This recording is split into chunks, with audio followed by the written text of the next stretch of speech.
ولا انت تكرهني ده بدماغك، لكن تحترمني والجزمة فوق دماغك.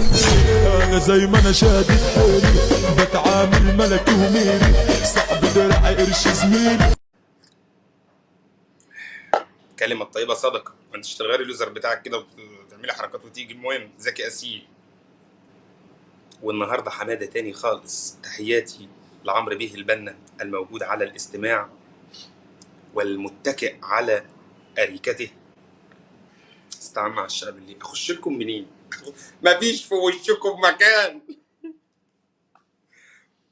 طيب خلونا كده ناخد الموضوع بهدوء وبروقان بدون حمرق. انا ما بحبش حد يحمرق، لان لما حد بيحمرق بيتسجل له سكرين فيديو بالشتايم بتاعته وبالحاجات اللي هي الوحشه قله الادب اللي احنا مالناش فيها طبعا. انا ما بحبش حد يحمرق، لان لما حد بيحمرق بيتسجل له سكرين فيديو بالشتايم بتاعته وبالحاجات اللي هي الوحشه قله الادب اللي احنا مالناش فيها طبعا.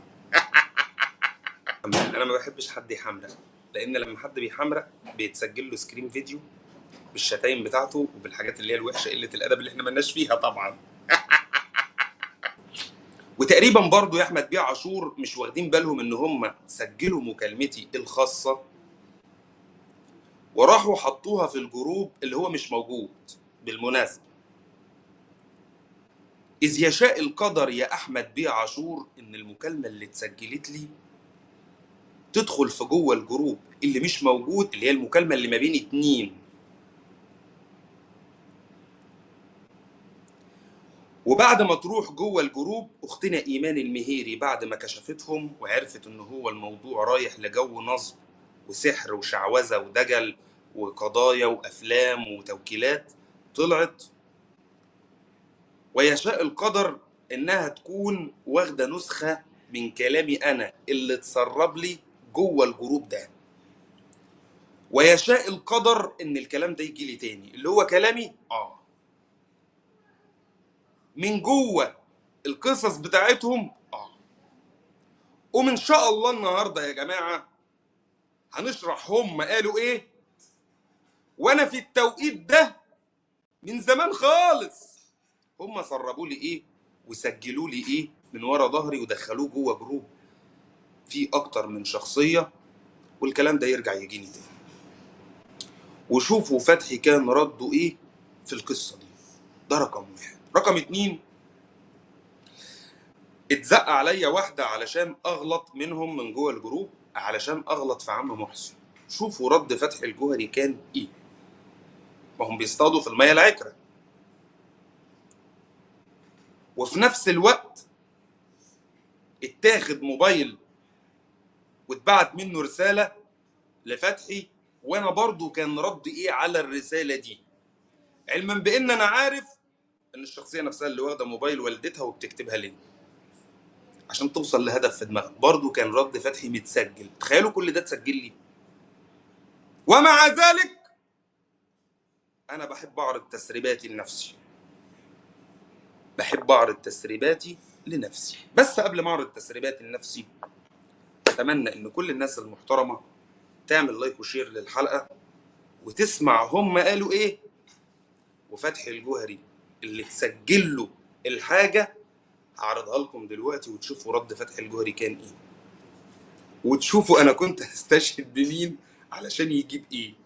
لا تخرج قبل ان تقول سبحان الله ولا حول ولا قوه الا بالله ولا اله الا الله. ما تحمرقوش، اوعوا تحمرقوا خالص نهائيا. ما بحبش حد يحمرق ابدا. تحياتي ماما سميره، سابقا بيقولوا عليها تقريبا العنود وورد الوليد، بس مش عارف يعني. المهم ازيك يا ماما سميره، تسلم ايدك. يلا جاهزين؟ قولوا جاهزين بالله عليكم. جاهزين. شوفوا سامبو بتقول ايه. قول يا سامبو، سمعيني. اذا جاب اسمي فهمتيني؟ وقت ما جاب اسمها فتحي قالها لا ما جاب اسمك وكذا ما ادري شنو، كذب عليها. جاب اسمها وهي تحضر ويا شيوخ وكذا وما ادري شنو، وصار عندها الغاء محافل 2 بسبب فتحي الجوهري. تواصلت وياه، قالت له وش دعوه وش شايفه روحك وانت وحيده الفلانه الفلانيه وما ادري شنو وكذا. قالت له يعني قالت له لا وكذا واحنا كلنا. قالت له لا انت تدري زين ازيدك من الشعر بيت ثالث. قالت له راح اقاضيك انت وهلا البحيري. زين بهذا اليوم كانت اكو مقاطع حاطها البحيري من هلا تشتمها بهاي قناتها الجديده تشتمها ايه. زين بحيري مقاطع من اللايف مالته بين هو يربط شغلات يجيب اسمها بيها. اوكي بنفس اليوم قالها ما موجودات. قالت له موجودات بالبحيري ما موجودات. تدرين بنفس اليوم انمسحن كل الفيديوهات بحيري والله العظيم. دخلي على قنوات كريم تذكرين القناه اللي كان حاط بيها كل الفيديوهات مثلا مداخله ايمان والعركه عن كلهن انمسحن كلهن. ليش؟ عندكم تواصل ويا بحيري قلتوا له امسحنا ناخذ دعوه قضايا بالطريق؟ تخيل بنفس اليوم بحيث المحامي مالتها مسجل الفيديوهات. لا لازم على من تسوين دعوه المحامي شو يسوي؟ يسجل يكتب خلينا البحيري يروح الكذا صح لو غلط حتى تبين هذه مو منصه انا مسويها منصته هو صح لو غلط. يدوس على اللينك يدوس على الكذا يدوس على الكذا. زين لان هم يريدون يثبتون اكو تواصل بين البحيري وبين فتحي وهو عنده السيطره عليها. هذا قصده هي هذه الدعوه بين انت احنا نأهلنا بسببك وانت توقفها وما تقدر. انت مستفاد مسترزق من عندها ما تقدر تثبت صح لو غلط. تدري شو اللي قاهرني؟ راح نسجل واريدك هذا الكلام تقول لي فتح. المتابعين وراها المسحت رجعوا سجلوا هذا الوقت هذا كذا هذا كذا. شوف المسحت اثبت بان هو عنده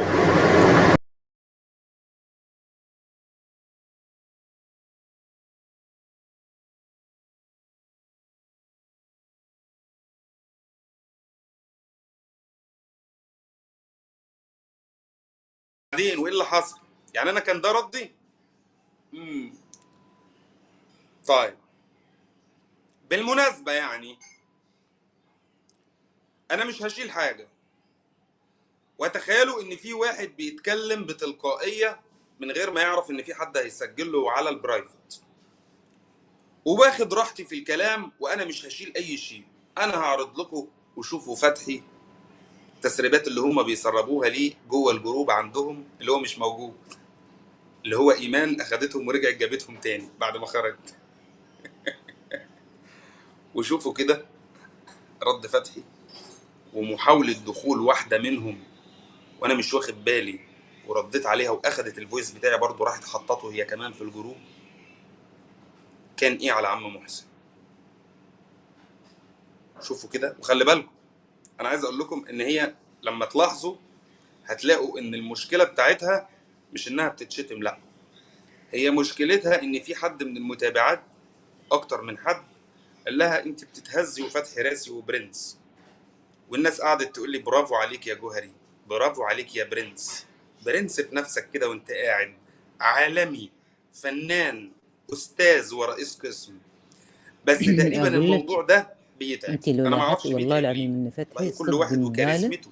انا واحد قاعد راسم والغولية فيه مو طبيعية. حد ممكن عنبك يا ينتقدني الخايس نقد احنا بناء عادي سبينا بالسب انت. بس تقريبا الموضوع اتاخد في الناس قصه ان عادونا انا ما نعرفهم وقاموا يسبونا يلعنون خيرنا والسب انت. ولا حتى يعني هذا كله ما بين في عينه الخايس.